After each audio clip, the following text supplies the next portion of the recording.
जी अस्सलाम वालेकुम। According to your demand कि चैप्टर 6 की न्यूमेरिकल ज़रा थोड़ा बहुत एक्सप्लेन कर दें, तो मैंने सबसे पहले चूज़ की है एग्ज़ाम्पल नंबर 1, जो काफ़ी स्टूडेंट्स को उलझा भी देती है। ठीक है जी। अब इसमें क्वेश्चन में ये कहा गया है कि भाई 4.6 gram of ethyl alcohol, what is ethyl alcohol, this one. ठीक है, तो ये हमने क्या लिख लिया इसके सामने, 4.6 ग्राम। ठीक है, and 6 gram of acetic acid, 6 gram of acetic acid, ये एसिटिक एसिड है CH3COOH, kept at constant temperature until equilibrium was established। ठीक है, जब तक इक्विलिब्रियम स्टैब्लिश होता टेम्परेचर कांस्टेंट रहा। बाद में क्या कहा जा रहा है कि 2 gram of unused acid were present, calculate केसी।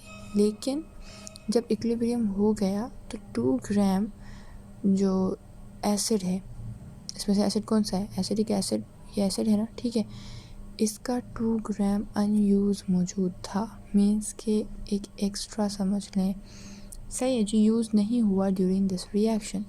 तो अब 2 ग्राम का क्या करना है वो आगे की बात है। अच्छा जी, अब क्या लिखा हुआ है, हमने सबसे पहले ग्राम्स को मोल में कन्वर्ट करना होता है। जैसे कि हमें ये तो इतना तो होता है ना कि भाई ग्राम से हम कुछ भी नहीं मालूम कर सकते, हमें मोल्स में कन्वर्ट करना होता है। तो सबसे पहले तो हमने इसका मॉलिक्यूलर मास कैलकुलेट करना है इन दोनों का, कि भाई इन दोनों का मॉलिक्यूलर मास क्या है। अब आपको पता होना चाहिए कि मॉलिक्यूलर मास किस तरह से फाइंड करते हैं, कि भाई CH3 और CO2H है ना, अगर हम CH3COOH को इस तरह से रखें तो मतलब कि कार्बन ये भी 12, ये हो गए टोटल 3, ये भी 12, इसका मास रख रही हूँ। अब ये 2 ऑक्सीजन है, एक का होगा 16, दूसरे का होगा 16, क्या रखेंगे 32, और हाइड्रोजन एक हो गया 1। अब इनको ऐड करें, अब इनको जब हम ऐड करेंगे तो क्या होगा कि भाई 12 और 12 कितने हो जाएंगे, तो हम इस तरह से रख सकते हैं कि 12 12 32 एंड 3 + 1 हो गए 4। अब करें 4 5 6 7 8 9 10, 3 4 5 6 60। ये किसका किया है हमने, इसका किया है। तो भाई मैंने क्या बोलना है कि भाई मोल्स का हम फार्मूला क्या लिखा करते थे, एक्चुअली मैं यहाँ लिखना नहीं चाहती, ताकि मोल्स का फार्मूला क्या होता है, मास अपॉन मॉलिक्यूलर मास।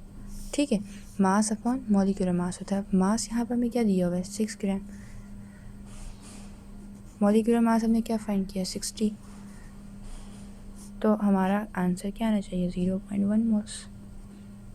ठीक है जी, तो यहाँ पर हमारा आंसर क्या आ जाएगा, 0.1 मोल। ओके, और इस तरह से अगर हम इसकी बात करें 4.6 की, 4.6 की, तो यहाँ पर भी वही हम चीज़ करेंगे कि भाई C2H5OH है, मीन्स के 12 + 12 + 5 + 16 + 1, इन सब का मास लिया।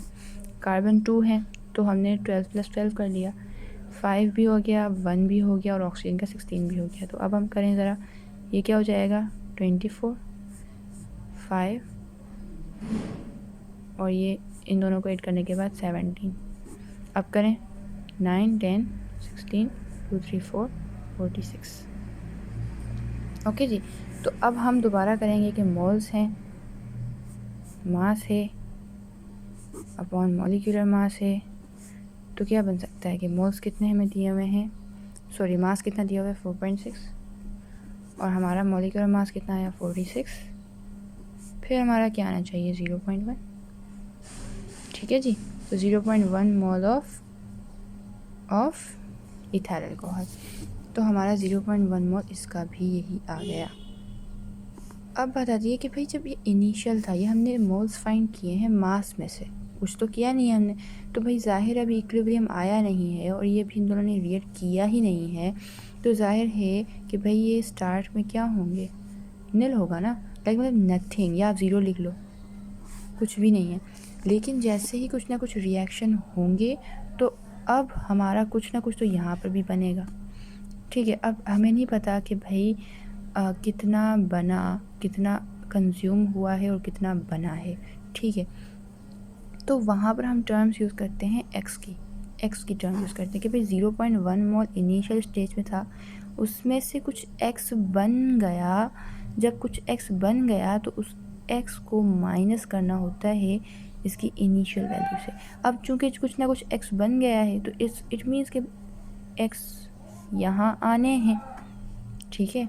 2 हैं तो 2 रखा, 3 होते तो 3 रखते हैं एक्स। तो कहने का मकसद ये है कि भाई अगर कोई ना कोई अमाउंट यहाँ से गई है तो जाहिर है यहाँ आई होगी ना, तो वो अमाउंट हमने यहाँ लिखनी होगी, और जितनी यहाँ गई है उतनी ही यहाँ से हम माइनस करेंगे।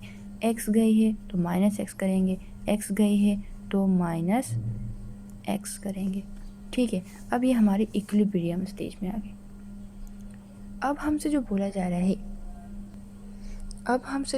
रहा है कि भाई ये 2 ग्राम्स जो थे वो क्या हैं, बग़ैर यूज़ किए रह गया, अनयूज़ एसिड रह गया, एसिटिक एसिड का 2 ग्राम्स अनयूज़ रह गया। अब वही बात कि भाई ग्राम्स को हम मोल्स में कन्वर्ट करेंगे।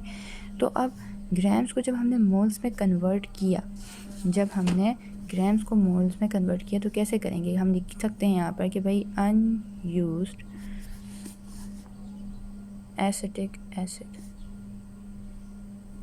तो वो क्या हो जाएगा कि भाई 2 ग्राम था और हमने एसिटिक एसिड का निकाला था ना मॉलिक्यूलर मास 60 था, ठीक है, 60 निकाला था हमने। तो यहाँ हमने 60 रख लिया, तो क्या आना चाहिए 0.33 आएगा आई गेस, हाँ 0.033, ओके 0.033 मोल।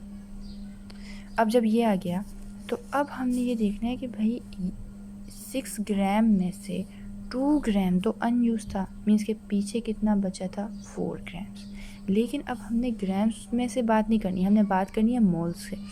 तो हम क्या करेंगे, सिंपल कि भाई हमारे पास अगर 0.1 मोल थे तो उसमें से 0.03 मोल्स अनयूज थे एसिटिक एसिड के। तो इसका यही मतलब हुआ कि भाई हमने अगर सिंपल मैं ये कह दूँ कि भाई 0.1 मोल था, उसमें से 0.03 मोल्स अनयूज थे, तो बाकी कितना बचा, बाकी जितना भी बचेगा वो किसके बराबर होगा, x के। समझ आई कि भाई 0.1 तो टोटल मोल्स थे लेकिन 0.033 अनयूज थे ऑफ एसिटिक एसिड। तो अब कितना बचा, मतलब कितना x में से x कितना था जो x में कन्वर्ट हुआ है, तो वैल्यू किसकी आनी चाहिए, भाई एक कॉन्सेप्ट अच्छा खासा है कि वो वैल्यू किसकी आनी चाहिए, x की आनी चाहिए। तो अब हम इसको माइनस करेंगे, तो माइनस करने के बाद वैल्यू क्या आएगी, वैल्यू आएगी 0.067, x की वैल्यू क्या जाएगी 0.067। तो अब हमने x की वैल्यू निकाल ली कि भाई आप बोलोगे ये 0.067 यहाँ पर भी आ सकता है, यहाँ पर भी आ सकता है, मीन्स जितना भी यूज हो चुका वो 0.067 हुआ था, क्योंकि अनयूज 0.033 है, ठीक है, 0.1 में से। अब हम क्या करेंगे कि भाई अब हमने यहाँ पर भी अगर वही हरकत करेंगे तो तब भी हमारा आंसर क्या आना चाहिए, 0.067 ही आना चाहिए, क्योंकि दोनों तरफ क्या है 0.1। समझ आ गई बात। तो हम क्या कह रहे हैं, आगे क्या लिखा हुआ है, therefore 0.067 mole of acetic acid, जो 0.067 मोल है वो एसिटिक एसिड के और 0.067 मोल इथाइल अल्कोहल के दोनों क्या हुए, प्रोडक्ट साइड मिल गए, हमें x की वैल्यू मिल गई, मस्ट हैव रिएक्टेड, मीन्स कि 0.067, या देखो ना अगर हमने 0.1 में से माइनस किया, पीछे बचा 0.067, तो भाई 0.67 ही थे जो रिएक्ट कर गए, हैं 0.067 mole of each product ethyl acetate and water upon, और तभी 0.067 यहाँ पर भी हमारा बन गया। सही है ना। यहाँ आपने x की वैल्यू निकाली 0.067, यहाँ आपने x की वैल्यू निकाली 0.067, तो जाहिर है यही तो x, भाई हर जगह x की वैल्यू यूज़ हो रही है ना, तो हम हर जगह भी 0.067 निकालेंगे। तो जब भी आपकी कंडीशन ये आ जाए कि भाई 3 ग्राम्स रह गए पीछे, 4 ग्राम अनयूज थे, तो आपने मोल्स को मोल्स में से माइनस करके x की वैल्यू निकाल देनी है, और कुछ मुश्किल नहीं है। उसके बाद हमारा वही पुराना तरीका कि भाई अगर अनयूज था एसिटिक एसिड, अच्छा अब देखें हमने x की वैल्यू तो निकाल ली, x की वैल्यू क्या आई 0.033, ओके, और सॉरी x की वैल्यू क्या आई 0.067, और ये जो मोल थे वो हमने 0.1 माइनस 0.033 करके हमने x की वैल्यू निकाली है। तो अब जो भी x की वैल्यू आई है उसको हम इससे माइनस करवा सकते हैं, है ना, कि भाई 0.1 है माइनस x मैं लिख लेती हूँ, माइनस x इक्वल्स व्हाट, तो क्या हो सकता है कि भाई 0.1 माइनस x की वैल्यू 0.06 क्या हो रहा है आज, इज इक्वल्स टू क्या बचेगा 0.033 बचेगा, 0.033 बचेगा आई गेस, एक सेकेंड, हाँ जी 0.033 बचेगा। इसी तरीके से हमने, तो हमारे पास इसकी वैल्यू क्या आ गई 0.033, इसकी भी क्या आएगी 0.033, लेकिन x की वैल्यू क्या आई थी, x की वैल्यू क्या आई थी 0.067, 0.067, आ गई बात समझ। तो अब हमने वही अपना मेथड रखना है जिस तरह से हम किया करते हैं कि Kc is equals to product upon reactant, हम इस तरह करते हैं ना, कैसे कि भाई प्रोडक्ट में क्या क्या कुछ है, प्रोडक्ट में क्या कुछ है CH3 C double bond COO C2H5, okay, ये मैं ऑर्गेनिक स्टार्ट करने लग गई थी, अच्छा जी, और फिर वाटर है। इसी तरीके से नीचे क्या होगा CH3 COO की कंसंट्रेशन और फिर C2H5OH की कंसंट्रेशन, ठीक है। अब कंसंट्रेशन एक इक्विलिब्रियम ले रहे होते हैं हम, कैसी की वैल्यू तभी रखते हैं जब इक्विलिब्रियम कायम हो जाए, इक्विलिब्रियम तब हुआ है जब ये वैल्यूज हमने निकाल ली। अब प्रोडक्ट की देखेंगे 0.067 इसकी भी है, 0.067 इसकी भी है, तो हम सिंपल 0.067 इंटू 0.067 अपॉन में 0.033 एंड अगेन 0.033, और अब जब कैलकुलेटर यूज़ करोगे तो आपका आंसर कुछ 4 पॉइंट समथिंग होगा या टोटल 4 ही होगा, ठीक है। तो ये हमारी Kc की वैल्यू आ जाएगी। तो बस आपने कुछ नहीं सोचना, कुछ ज़्यादा नहीं सोचना, वो 2 ग्राम की जगह 3-4 ग्राम दे देंगे, आपने सिंपल उसके मास को मॉलिक्यूलर मास से डिवाइड करके मोल्स निकालने हैं।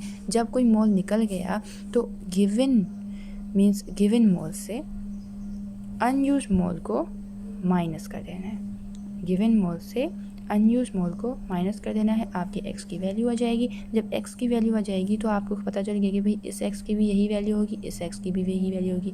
अब जो भी वैल्यू आई है उसको गिवन मोल से माइनस कर देना है, फिर आपके इक्विलिब्रियम पोजीशन मिल जाएगी आपको, और फिर आप Kc की वैल्यू निकाल सकते हो, ठीक है। तो ये एक एग्जाम्पल हो गई।